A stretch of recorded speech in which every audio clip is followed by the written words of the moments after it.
song goes out to all the single ladies who don't give a fuck!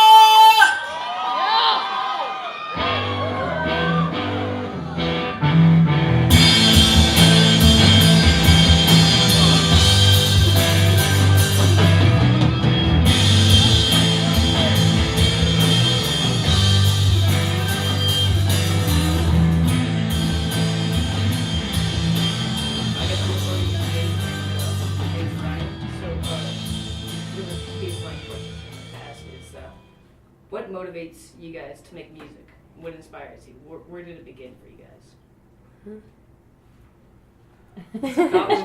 Get the wheels turning. I grew up from a town.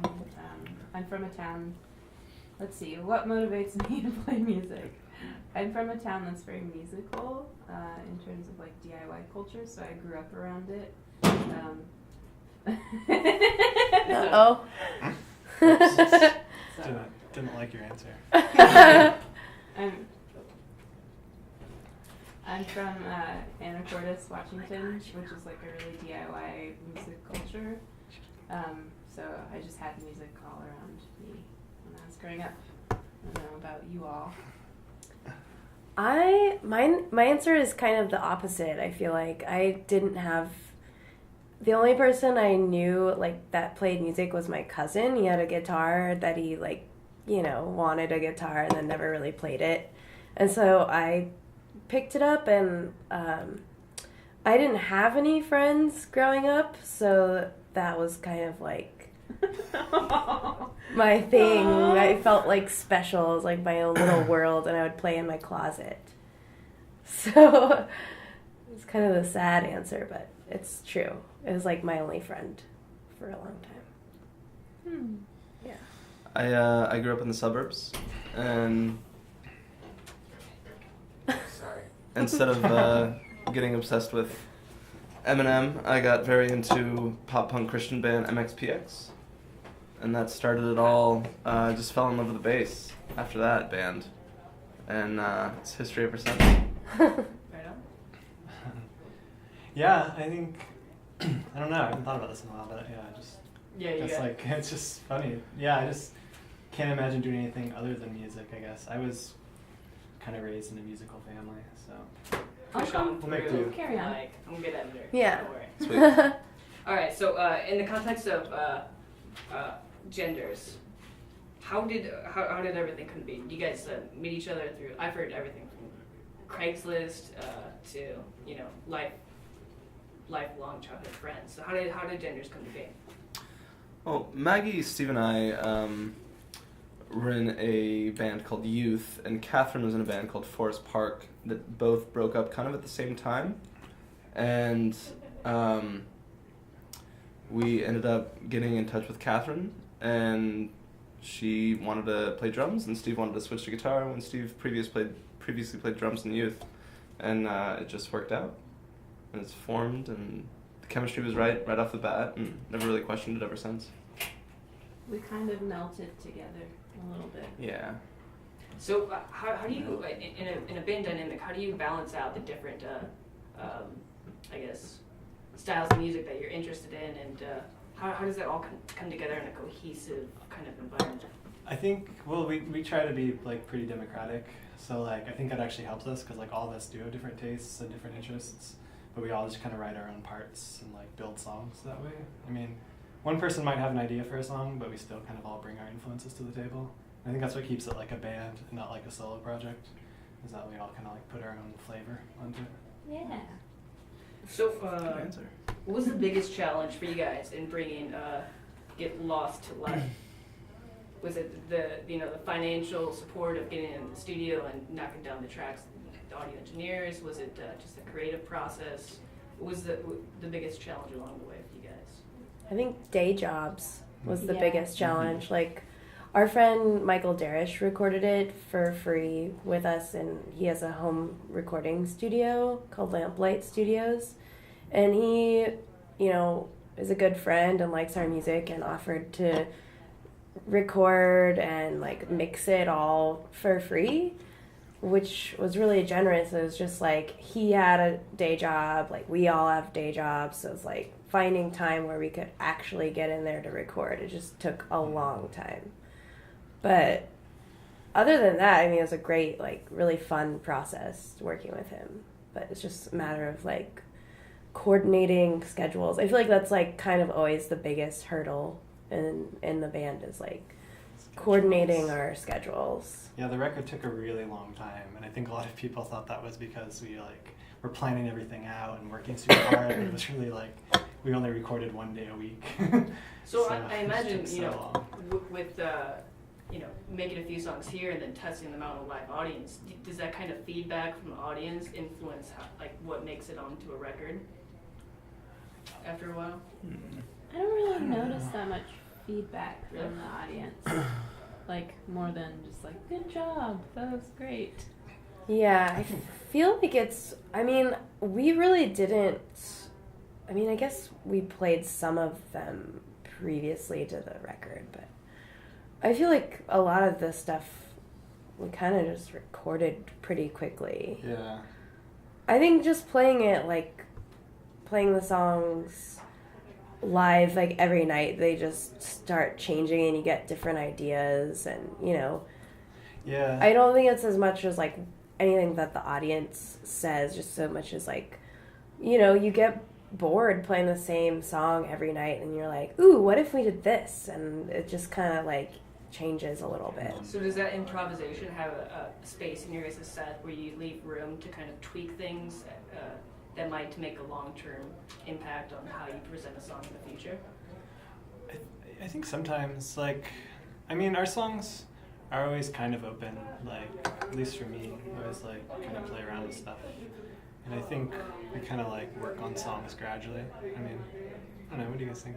I feel like at a very, I don't know if glacial it's pace. as much as, like, improv as it's, like, you know, more of, like, a process of, like, playing it and then, you know, going to practice and being, like, that. I think in practice, like, when we're in practice, we play around more with ideas, but, like, I don't know that, like, on stage we, like, leave gaps to just, like, do whatever, but...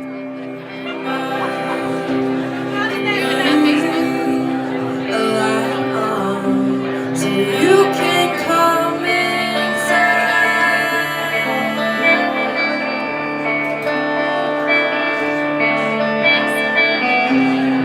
I can turn it on, so you will spend the night.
Close Close my my eyes. Close my eyes. Close my eyes. Yeah.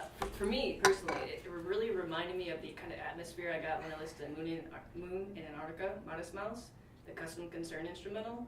There's like a kind of atmosphere there that like really reminded me of it for some reason. But for something like that, like a song like that, that's just purely instrumental. Do you guys like to open it up and expand upon it live? I think with that particular song, we actually haven't played it live that much.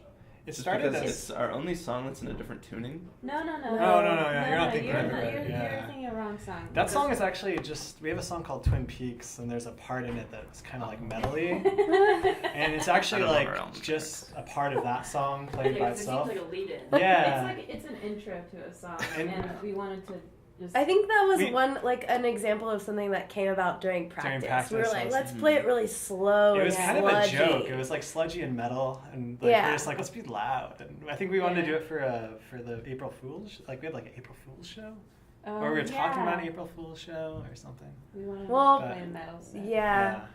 It's But, it's basically just it's an intro that we didn't want to have Yeah. called intro Yeah. on Yeah. the And album. Michael, who recorded us, did Didn't not wanna think do it was it. a good idea for it to be metal. So he's like, "Why don't you try it a little spacier?" And it's- Well, how it we turned out. we don't really play it live because I feel like the last tour and like a lot of we haven't really played a lot of shows where we have an extended amount of time to like do stuff like that. Right. You guys have like what, 35 minutes? Yeah, like Okay. usually 30 to 40 minutes, and it's like yeah, you know we have like other songs with like little intro parts that we want to yeah, we'd rather like play an additional song than yeah. you know.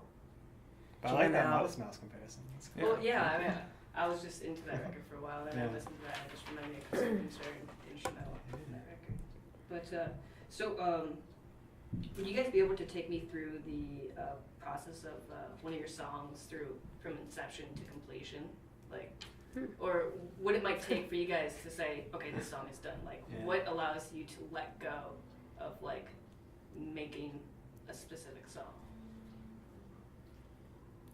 Yeah. I don't think I mean, like, even with the album, like when we were recording, we still were like adding parts. Like I don't know if there ever really is a time where we're like, it's completely done. Yeah, I changed parts for the record, and there's songs that I play different now than how they are on the record. So I don't know. This guy Rick, who mastered our record, said something about how art was never finished; it was just abandoned. And I think that's kind of true. Like maybe that's it. Like finally, you just give up and you stop. Or thinking you're it. just like so excited and I mean, if we like a song a lot that we're practicing and we're just like, we just want to play it, then it's done, you know? Like, we'll just play it. So, I understand the trouble with that myself. So. yeah. So let's see. You guys, do you guys tour with Built to Spill Mhm. recently? What was that like? Any memorable moments from that? Yeah, All the whole of thing. it. It was great. Yeah.